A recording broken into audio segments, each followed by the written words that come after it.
When I got a call saying that they were making this show that was set 200 years before Game of Thrones, I was really interested. When I got the gig, for that split second, you're like, oh my God, you're in Game of Thrones, it's the biggest thing ever. And you put the phone down, you're like, oh God, now I've got to do it. Game of Thrones has such a history and a fan base and a culture that exists beyond it and around it. It's the biggest TV show, so yeah, so there's a bit of pressure to live up to.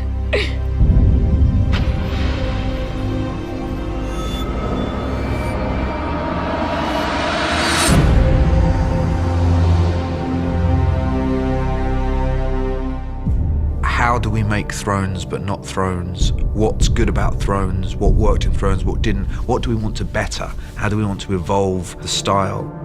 It wasn't just a prequel for prequel's sake. There was actually a reason to tell this story. The Targaryens are the fascinating dynasty that we don't really know much about from the original books because at that point they've all died out. There was this once great day where there were dozens of Targaryens running around and a bunch of dragons, and they ruled over Westeros. It was a time of peace and prosperity, and everybody knew that if you messed with the Targaryens, you would get the dragons, so nobody dared to overthrow them. This period in Westeros was a very decadent time. So you get to see what the realm looks like before it descends into the detritus and post-decadence of war that you see in the original series. So I was fascinated in going back to that time and seeing the Targaryens at their height and learning what it was that Daenerys lost in trying to win back throughout the story. The original Game of Thrones was very much an epic that was weaving together various different threads. It still has that scale and scope, but it's really just the story of one family slowly tearing itself apart. There's a wish fulfillment for an audience of things they want to see. We're not here to not give it to them. We're here to give them the thing that they want, just not in the way that they're expecting. We're not trying to rehash the past. We're trying to find something fresh and exciting. We wanted to very much embrace the feel and the world of Game of Thrones, but we had the flexibility to enlarge and enhance. But there was this very strong feeling that we wanted the audience to feel they're in the same show.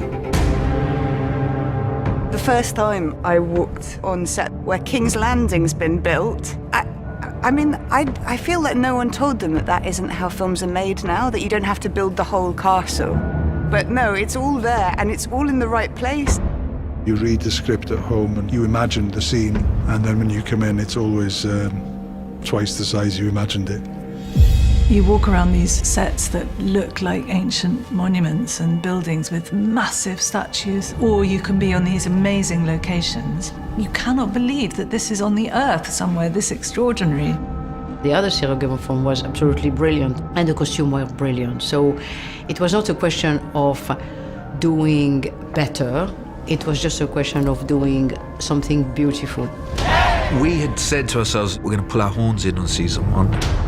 We're going to start in a more grounded, more intimate way. But even with our horns pulled in, it was just big.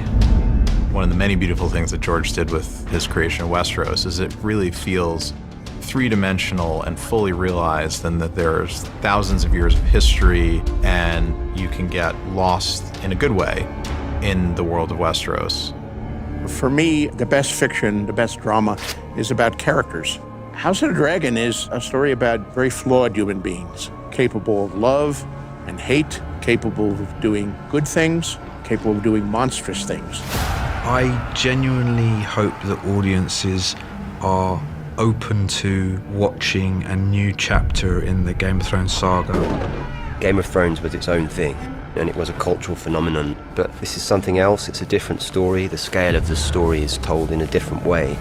All that size that we loved in Game of Thrones is here, but House of the Dragon is rooted in the domestic and the familial. I hope fans will get everything that they got out of Game of Thrones and more.